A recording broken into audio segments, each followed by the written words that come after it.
Saludos. ¿Qué está pasando en el mundo? ¿Qué está pasando en Venezuela? Yo quisiera hablar todo eso con un político, un politólogo, no un político, un politólogo summa cum laude, un doctor en ciencias políticas, además miembro del Departamento de Estudios Políticos de UNIMED y decano de Estudios Jurídicos y Políticos. Antes, hoy que es 7 de octubre, voy a aprovechar para se cumple un año de la matanza de Hamas, para agradecer al rabino Brenner este maravilloso libro, ¿no?, que me ha enviado, que me llegó ayer, antes de ayer, ya voy por la mitad, ¿no? Eh, Café con Fe, se los recomiendo, Café con Fe, interesantísimo. Además, una edición maravillosa, un prólogo nada menos que de Moisés Naim. Bien, en los últimos trabajos, bienvenido, hoy es un día muy agitado, bienvenido Guillermo. Eh, los últimos, o algunos de los artículos que he leído últimamente tuyo, la Iglesia Católica frente a la Revolución Bolivariana, la oscilante capacidad de la oposición venezolana en la disputa por el poder subnacional y los profetas del desastre, y Carlos Rangel subversivo, son algunas de las cosas. En realidad, el Carlos Rangel subversivo creo que es muy antiguo y lo acabo de leer hace poco porque alguien lo envió. Cuéntanos, ¿por qué Carlos Rangel es subversivo? Muchas gracias, Napoleón, por tenerme aquí con tu maravillosa audiencia, expansiva audiencia de los venezolanos en todas partes. Y Carlos Rangel, que es una figura tan recordada por muchos venezolanos de otras generaciones y más bien muy desconocida por otros de hoy, se hace subversivo especialmente ante el presente, ese presente donde hoy vemos autoritarismos de todo tipo, de derecha, de izquierda, gobiernos no liberales, gobiernos contrarios a la Constitución, contrarios a la voluntad popular.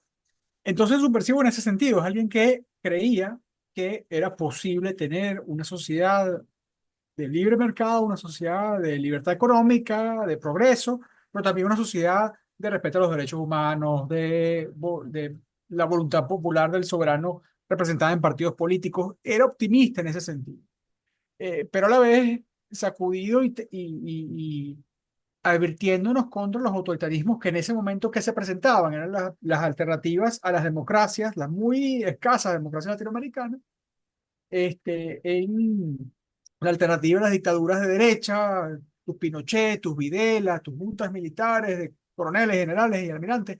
Y por otro lado, la expectativa revolucionaria, castrista, guevarista, sandinista, que está allí en el ambiente latinoamericano. Entre eso oscilaba Latinoamérica, esos polos de extrema derecha y de extrema izquierda, que hoy se repiten más o menos, pero en realidad hay una gran polarización más bien que entre derecha e izquierda, entre los demócratas y los no demócratas. Y eso es a lo que estamos viendo. La opción de Rangel a favor de la democracia, sin comprometerlo a él con el tiempo presente, porque al fin y al cabo ya estamos sin él desde hace casi 35 años,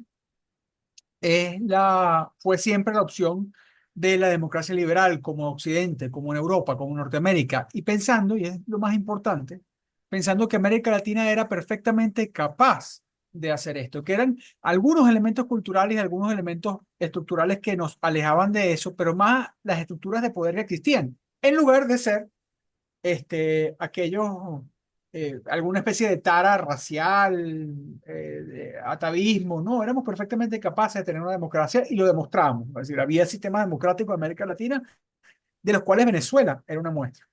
Hoy que Venezuela está tan lejos de la democracia, hoy que Venezuela está en ningún índice democrático, Venezuela está bien, no hay ningún tipo de democracia en la que Venezuela esté ahí en algún nivel aceptable, pues vemos cuán preciada era esa democracia que teníamos, cuán importante esa democracia que teníamos, pero también cuán distinto es hoy que tenemos una democracia en lo formal, en la Constitución, está allí y no se ve en la práctica. Y por eso señalo y señalaré hasta que esto cambie que Carlos Rangel es un subversivo. Ahora bien, tú hablas también de la Iglesia Católica frente a la Revolución Bolivariana. Más bien de revolución no tiene nada, sino de involución.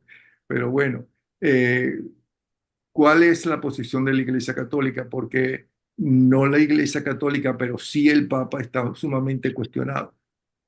Bueno, ha habido, hay un modo de leer la lectura del Papa. Primero, el Papa y el interés geopolítico de la Iglesia Católica en mantener, del Vaticano especialmente, de mantener ciertas relaciones con estados con los que no está bien comprometido. Este intento de acercarse con China, el intento de penetrar en el Asia y en África, que es importante para la Iglesia Católica. Pero más allá de eso, con respecto a América Latina, tiene estas, a veces las nostalgias y las ambivalencias propias de una potencia que no meterse, pero a la hora de la verdad, la Iglesia Católica, tanto la de Roma como la de Venezuela, eso es algo que ha querido dividir, y es algo que digo en ese artículo, el status quo bolivariano, la revolución bolivariana o los que mandan del PSUV, y etcétera, han querido siempre dividir a Roma de Caracas. Han tratado de, bueno, yo negocio con Roma, yo me trato con Roma, yo veo cómo convenzo al Vaticano, y eso es Yo pasado. meto dinero en el Banco Vaticano. Y bueno, trato de articular mi política hacia allá para distraer de los problemas de aquí. Decir, no, es que aquí los obispos y los arzobispos son unos reaccionarios, son unos fascistas, son unos dictatoriales, cosa que en realidad no es así. Y vemos cómo la iglesia venezolana y la curia venezolana, los obispos venezolanos son muy duros, muy certeros contra los abusos antidemocráticos del sistema, porque históricamente la Iglesia Católica ha sido, al menos en los últimos 60 años, un aliado de la democracia en Venezuela, un aliado certero de la democracia en Venezuela. Fue un aliado contra la subversión marxista, fue un aliado contra los intentos autoritarios, fue un aliado contra la dictadura militar. Y en ese sentido, ahí hay una continuidad. O sea, cuando yo oigo a los obispos venezolanos, eh, eh, especialmente sus últimos comunicados después de las elecciones, a mí me queda claro la posición de la Iglesia venezolana. El caso del Papa es más cuidadoso, pero a veces porque el Papa está muy lejos. Pero a la vez, y debo El Papa decirlo, está muy lejos, pero muy bien informado, porque quien le lo he informa al sentido, Papa es directamente la Iglesia, personeros de la yo, Iglesia Católica sí, yo he venezolana. sentido personalmente, tanto como fiel como analista del asunto, una cierta decepción de las últimas declaraciones del Papa, y a veces uno trata de comprender al Papa más allá de lo que él se deja comprender. Pero la verdad es que a veces hay cosas que no entiendo. Creo que sus últimas declaraciones han sido innecesariamente tibio. Entiendo yo, y aquí viene el analista y no el feligrés, que hay un interés de mantener unas puertas para, por una parte, mantener la posibilidad de incidir de alguna manera en negociaciones y acuerdos entre las partes del conflicto venezolano. Pero insisto, ahí creo que el cálculo no es el mismo que el 2016 o el 2012 o el 2014. Esto es un escenario distinto. Pero a la vez hay un interés de mantener ciertos hilos para aliviar la carga de ciertas personas. ¿Y a qué me refiero? La intercesión, el gobierno venezolano puede chantajear a los otros poderes, a los poderes extranjeros, a las potencias extranjeras, muchas veces con la carta de tener presos y detenidos a ciertas personas. Y eso, bueno, eso es algo que a veces inhibe diplomáticamente a los estados. Y en ese sentido, trato de entender los comunicados el Vaticano por ahí, pero la verdad es que me ha costado en estas últimas semanas, estos últimos meses. ¿En qué Y bueno, colegio católico estudiaste el bachillerato y en qué universidad? no, yo estoy en La Salle y en la Central, ¿En cuál se salle? en la Colina. Ah, yo Así también. como tú, sí, yo sé. Somos la Pero salleños. no pienso como tú sobre el Papa, No, no, no. porque después estudié con los jesuitas. Bueno, yo voy a decir que mi papá favorito de los últimos, de mi vida ha sido el Papa Ratzinger. No, no, no. Por lo menos fue el más brillante, eso es verdad. Quizás por nerd y por universitario es el que más me ha gustado. Ahora, tú hablas de los profetas del desastre. Sí. Mucho se criticó a los profetas del desastre, ¿no? Mucho se aplaudió también a los profetas del desastre en su época, pero lo que ellos denunciaban tenían razón. Elementos sí y elementos no. Es decir, obviamente los defectos y carencias de la democracia que hemos hablado en otras ocasiones estaban allí. Y la democracia también era muy autocrítica. Es decir, la democracia era la primera ese enfrentamiento de Ecope era el primero a cicatear algunas de esas críticas, para decirlo con la frase de Teodoro Pecó famosa. Si lo que dice AD de Copey es cierto y lo que dice Copey AD es cierto, ninguno de los dos debe gobernar. Y teníamos ese canibalismo político un poco soterrado, pero presente, ¿no? Que creaba mucho cinismo en la opinión pública, más allá de las carencias concretas de gestión, que a la vista de lo que queda y a la vista de lo que se puede gobernar, incluso peor, pues podemos decir que en realidad los años de la democracia fueron, en términos de gestión, de los mejores de la historia republicana de Claro, Venezuela. pero cuando aparecen los profetas del desastre, ya estaban esos dos grandes partidos que hicieron tanto, por cierto, ¿no? Y dejaron de hacer otro. Ya estaban en crisis, en una crisis profunda y no les daba la gana, a pesar de que había muchas voces, inclusive dentro de los gobiernos, de tanto AD Eh, como de COPEI, que decían que había que renovar, que había que actualizar, que ya el bueno, pacto de punto fijo había terminado, o sea, que hizo unas cosas sí, sí, positivas, sí. pero que había que hacer otra cosa. Sí, sin duda. El artículo no se refiere, porque estamos recordando aquella frase, los profetas del desastre y Casandras agoreras, como decía Betancourt. También decía Caldera, los profetas de la economía, los profetas del desastre económico, cuando la crisis financiera. Pero esto se refiere específicamente a aquellos que en el momento de gran apogeo político de la democracia, es decir, los 70, cuando ya está pacificada la guerrilla, cuando está derrotadas las alternativas autoritarias y tradicionales, pues todavía hay gente que dice la democracia no funciona. Entonces me refiero a los perejimenistas, me refiero a la izquierda radical, me refiero a cierta derecha autoritaria que está allí diciendo, bueno, es que la democracia no sirve. Y las críticas no son las críticas a lo que no servía la democracia. Es decir, ellos no critican aquello por lo que la democracia en efecto cayó. Critiquen es lo que la democracia sirve. De la izquierda que critica, que hay pluralismo, la izquierda criticaba que había libertad económica relativa, que había pluralidad social, y eso lo ven como algo corrompido, concupiscible. Lo que critica la derecha en ese tiempo es que, bueno, que hay democracia, es decir, que hay voto y sufragio efectivo para la población y que la población es incapaz de realmente gobernarse. Entonces, esas críticas a las que me refiero. Y eso, sin embargo, fue minando, fue parte de lo que fue minando a la opinión pública en favor de la democracia. Uno, porque la democracia era muy autocrítica y también porque estaban esas carencias concretas, pero a la vez Perdona porque, que te interrumpa. Los que sí, fue minando a la gente contra los grandes partidos que tuvo Venezuela no fueron los profetas del desastre, fueron los mismos miembros militantes de esos partidos que iban a los medios de comunicación, ¿no? A denunciar, a insultar sin tener pruebas algunas, porque algunas de las cosas denunciadas eran ciertas, pero ujú, muchísimas eran inciertas. Ellos fueron los que, inclusive Luis Herrera dijo una vez, quien se mete con su familia se arruina, porque un excelente líder que tuvo Copey, que no lo voy a mencionar, ¿no? Empezó por la campaña presidencial a meterse con el propio, con su propio partido, con el sí, gobierno de Luis Herrera. negar Y Luis el Herrera legado del tuvo presidente razón. Herrera. Sí, Ajá. mira, como dije, hay algo de ese elemento, pero también había un elemento de que hasta cierto punto la sociedad pensaba que era mejor que los partidos y que incluso los partidos no atraían a la gente buena. Esto lo voy a decir con respecto a mi propia generación. Yo nací en el año 78, es decir, un tiempo, vamos a decir, yo tenía 20 años cuando cae la democracia venezolana. Y la verdad es que de mi generación nadie hacía. Perdona, tú tenías 20 años cuando cae la democracia venezolana. Exacto, en el 98 Ah, claro, cuando cae la democracia, ¿no? a eso me refiero. Cuando Pérez Jiménez, ajá, No, cuando cayó la dictadura, cuando en cayó el la. 68, ajá. Exacto. Entonces,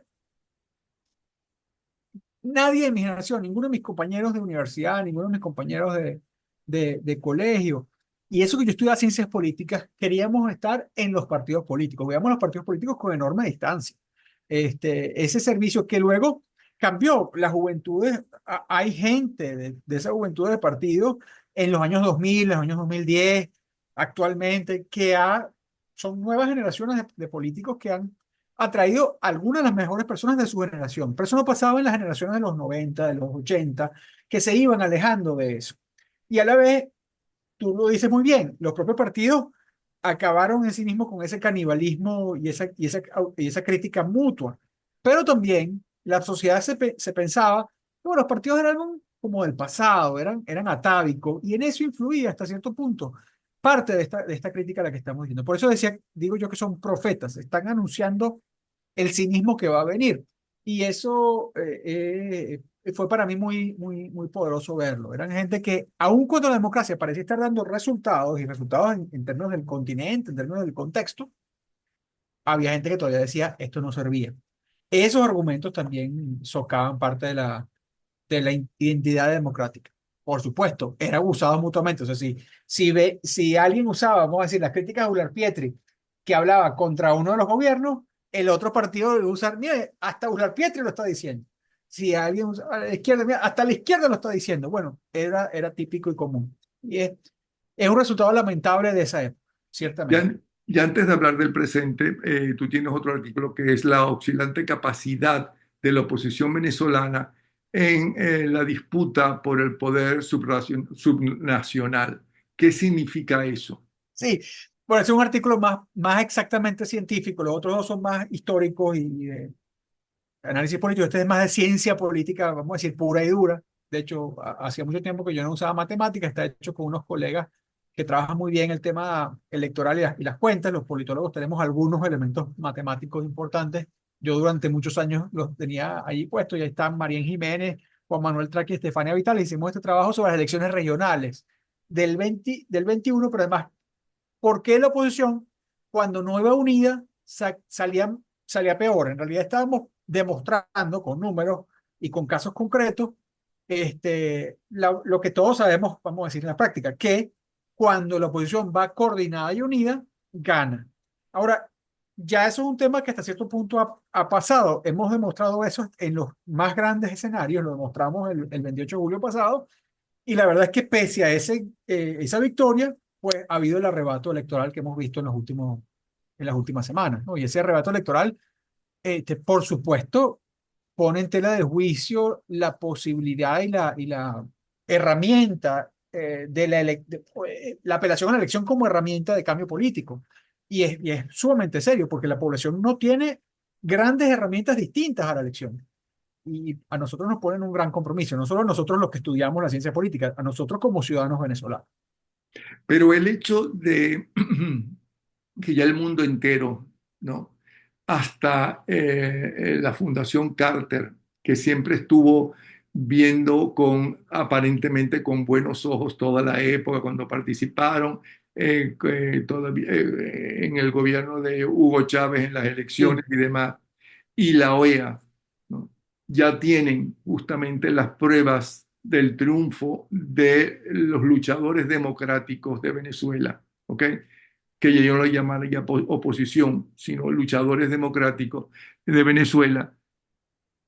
Eso es un triunfo también. Y el hecho de que quieran robarse el triunfo, eso es también es positivo, porque está claro, obligando internacionalmente a tomar una decisión, a irse, y a los países que pueden hacer algo, a seguir presionando y presionando, porque no es lo mismo que tú presiones a Rusia por la guerra, ¿no?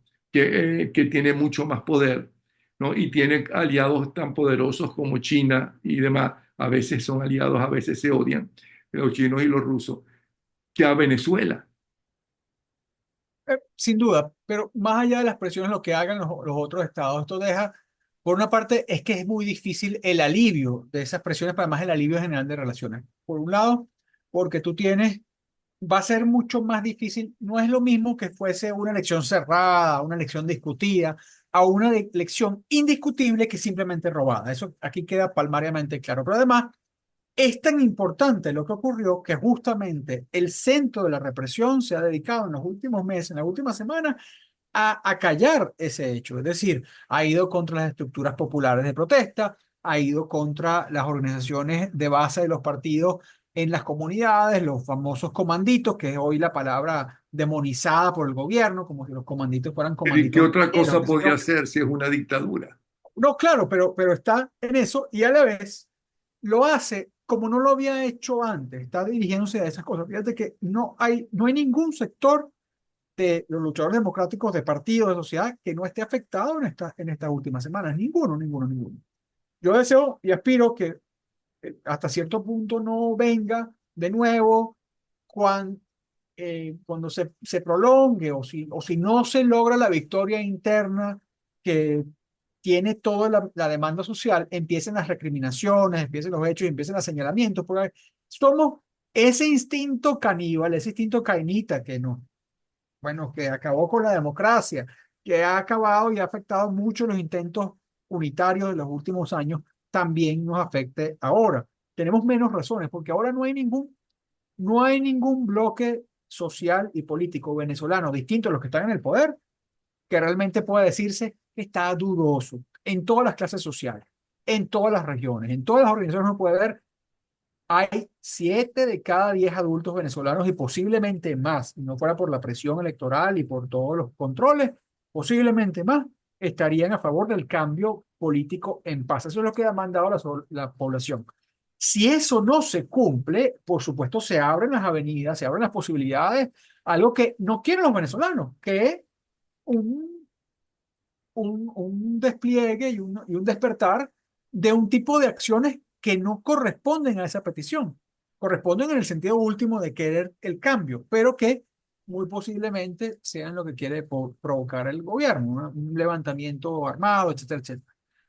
La presión popular es otra cosa y la presión popular debe ejercerse. Nosotros tenemos en la Constitución, nos avala y nos acompaña el derecho a la protesta, nos avala y nos acompaña la capacidad de organización, que tenemos que reactivar. Y ahí ya no hablo, insisto, no hablo aquí como analista, hablo como ciudadano, los ciudadanos que creemos en la democracia en Venezuela, los ciudadanos que creemos que debe ser restaurada y que debe ser promulgada, tenemos que además ir un poco evangélicamente, predicando el mensaje de la democracia, yendo con ese vigor y esa creencia bueno, ir con ese mensaje, que hoy está para muchos, pues, allanado. Yo digo, yo que tengo, insisto, 25 años en esto, mi primer voto fue en el año 98, entonces sentí durante muchos años cierta inutilidad de mi voto y estaba con ese criterio personal.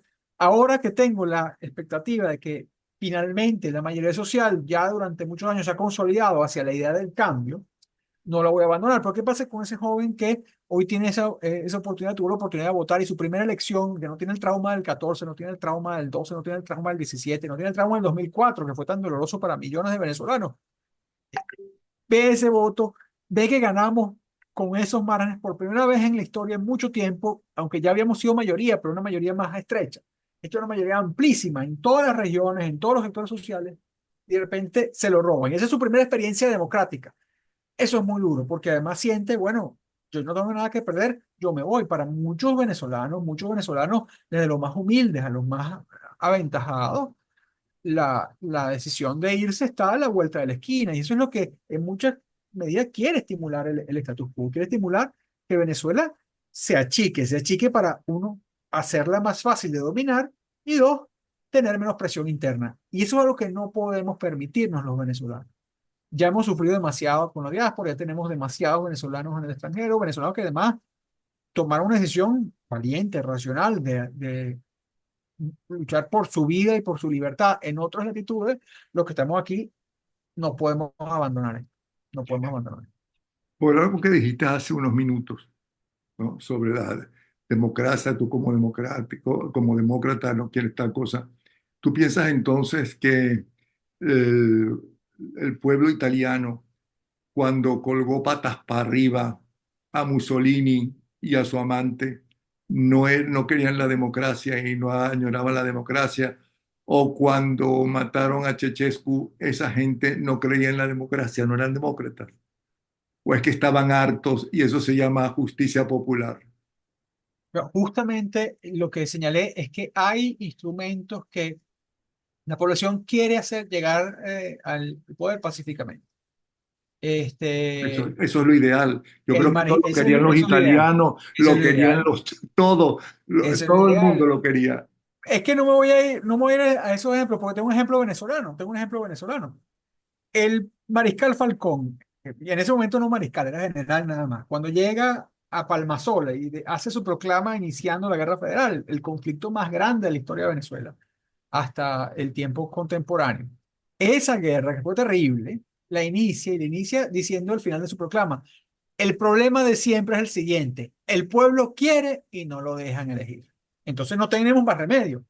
Y quizás no seremos nosotros, quizás serán otros, pero van a ir con esa bandera. Cuando tú no permites a la sociedad que se exprese pacíficamente, es un asunto de librito de clase primera de ciencia política, cuando tú no dejas que las demandas, vamos a decirlo científicamente, las demandas se manifiesten por los canales regulares, van a ir por los canales irregulares. Y lo que genera esa presión es o una respuesta de mayor represión y hay un momento que esa represión tiene un techo.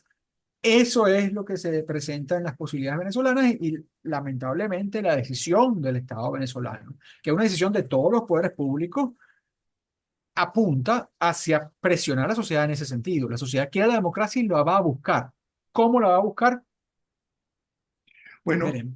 hubo una mesa de la unidad donde tu padre fue alguien muy importante, por cierto, y ahora está María Corina Machado alrededor de todos los luchadores democráticos. No importa qué partido fuera, no importa el pasado del partido ni nada de eso. ¿Cuál es la diferencia? ¿Por qué con la mesa de la unidad no se pudo y ahora uno siente que hay como más fuerza, más ímpetu y más unión que con la unidad popular? Yo quisiera ver más continuidades que Como con rupturas. la mesa de unidad. Sí, sí, la mesa De de la unidad unidad popular democrática. se me salió el allendismo que nunca tuve, Yo por cierto. creo que hay más continuidades que rupturas. Al fin y al cabo fue la plataforma unitaria. De que hay que verlo también de este modo. Por una parte, lo que facilitó el ascenso de María Corina, más allá de su trabajo personal, más allá de su tesón, ha sido en buena medida el desprestigio por acción y omisión de los partidos políticos que han liderado la unidad democrática durante mucho tiempo. Si ellos hallaron que no podían ellos en su consenso decidir una candidatura unitaria, entonces se abrieron las diversas fuerzas opositoras. Por eso organizaron los partidos de esa mesa unidad democrática que mutaron en la plataforma unitaria. Fue esa decisión, fue a partir de allí, como una acción unitaria y coordinada, diría politológicamente, hacia las elecciones primarias. Convocaron unos independientes para organizar las elecciones primarias, se organizaron esas elecciones primarias y dieron como resultado una candidatura que no era la candidatura, vamos a decir, de los partidos naturales, fuera de resistencia, fuera de maniobras, que sin duda hubo. La verdad es que lo que impidió la candidatura de María Corina Machado como abanderada presidencial fue una maniobra del Estado venezolano. Y eso, que no pudimos llenar, sin embargo, no evitó, y en un gesto de posibilidad de los partidos que accedieron a esa, pudieron coordinar una candidatura unitaria, pero además de María Corina Machado, que dijo, bueno, no seré yo, será otro, pero vamos a darle todo ese apoyo y ese empuje, pues fue enormemente significativo. Yo veo en ese sentido más continuidad. Sé que hay rupturas, sé que ha habido diferencias tácticas muy importantes, sé que incluso que hay desconfianza, ha habido desconfianza y hay aún desconfianza, pero en el fondo creo que es más lo que los une que lo que los diferencia. Habida cuenta que a mí me parece sumamente admirable lo que ha hecho María Corina Machado, porque además, este, no es que no es la primera perseguida, no es la primera, no es la primera decir, lastimada por su acción política. Ella ha perdido mucho, no hay que dudarlo, ha perdido mucho, no tiene su familia en el país, ha arriesgado, bueno, vida, propiedad y libertad, sin duda alguna. Y eso, pues, a la gente también le da un mensaje de consecuencia. Espero que no seamos, como en otras ocasiones, con otros liderazgos, que hemos como sociedad sido un poco caníbales también con ellos. Cuando alguien decae, cuando alguien Iba no a nos da preguntar lo sobre mismo eso. inmediato, pues le caemos encima. Le fue la hora de Rosales, le fue la hora de Capriles, le fue la hora, pues incluso con el gobernador Falcón, encima, ¿no? Traidores, bichos, desgraciados. Fue incluso con Guaidó y con López.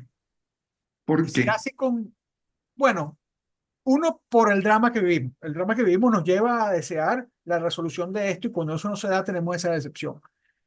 Creo que como en el Machado hay un lapso mayor, hay una oportunidad mayor de distancia que esto puede durar, pero a la vez creo que hay más madurez en los sectores políticos de aceptar, porque también la diferencia es muy grande.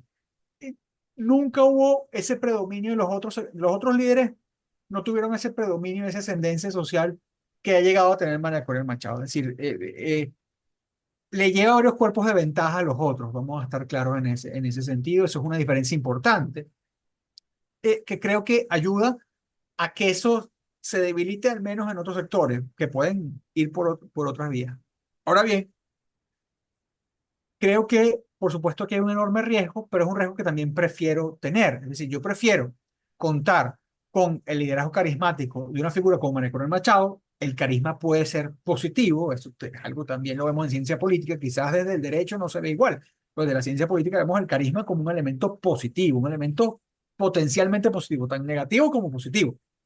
Y pensar que hay un liderazgo carismático del lado de la causa democrática, como en algún momento fue Capriles, quizás es la única figura que se me parece semejante, aunque ha ido más allá para Corina Machado, pues yo lo veo más positivo que negativo. Hay quienes a veces advierten que tienen inquietudes por el personalismo, que observan entre sus seguidores, entre sus partidarios, pero yo creo que es más que en el saldo hoy es más positivo que negativo en lo que puede ser potencialmente.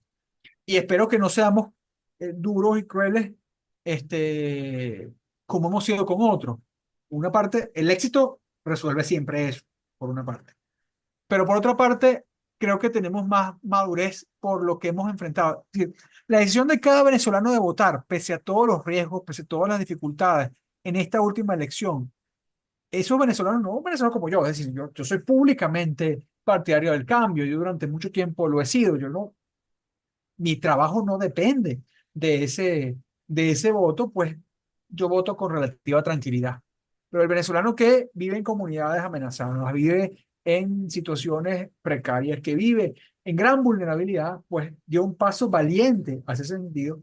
Yo creo que va a dar un paso valiente adicional allí, pero hay que acompañarlo, hay que liderarlo. Y creo que también está esperando ese liderazgo en ese sentido. Entiendo, hay cosas que no se podrán decir, hay cosas que no se podrán decir hasta que se ejecuten y están en eso. Estamos, por supuesto, muchos venezolanos dando un voto de confianza a ese liderazgo que existe. Espero que tengamos, bueno, la grandeza y la interesa de cuando sí es que eso no funciona, pues verlo desde la vista, no acusar traiciones donde no las hay, sino tratar de ayudar, apuntalar para ver cómo ayudar en la siguiente etapa. Y eso Ahora, hay que estar dispuesto. por último, nos queda un minuto. Como politólogo summa cum laude, como doctor en ciencias políticas, como miembro del Departamento de Estudios Políticos de UNIMED, como decano de Estudios Jurídicos y Políticos, por un lado.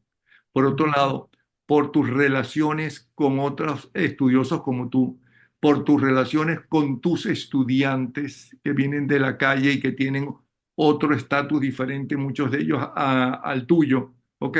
Sí. Y por estar viviendo en Venezuela. ¿Cómo está la situación? ¿Cómo lo ves? Yo veo la situación por un lado, la calma de que estamos en la causa correcta y en la causa precisa. Es decir, yo veo por primera vez en mucho tiempo que por, por primera vez la sociedad toda está más o menos convencida de lo mismo que uno ha estado convencido durante muchos años. Esa distancia entre las diversas visiones de democracia no existe. Yo creo que está clara la sociedad. Pero también la sociedad está muy atemorizada. La presión de la represión ha tenido un efecto, la presión del atemorizamiento de las comunidades ha tenido un efecto y hay que ayudar a apuntalarla. Aquellos que tenemos la oportunidad de tener una voz, de dar una expresión, pues hay que ayudarla y a estimularla. Es el trabajo que estamos haciendo. Bueno, eh, no usando las clases como púlpito, pero sí usar la voz para poder apuntarlos y además dar la confianza de que esa decisión que tomó la sociedad venezolana sea una decisión irreversible. Bueno, muchísimas gracias, Guillermo Tela Veledo. Ya dije todo lo que parte de su currículum, que es muy largo. Gracias por estar con nosotros y esperamos tenerte varias veces porque es muy interesante escuchar voces conocedoras e inteligentes. Un abrazo, ¿sí? Muchas gracias, Napoleón. Los cariños a todos y a la audiencia. Gracias a ti.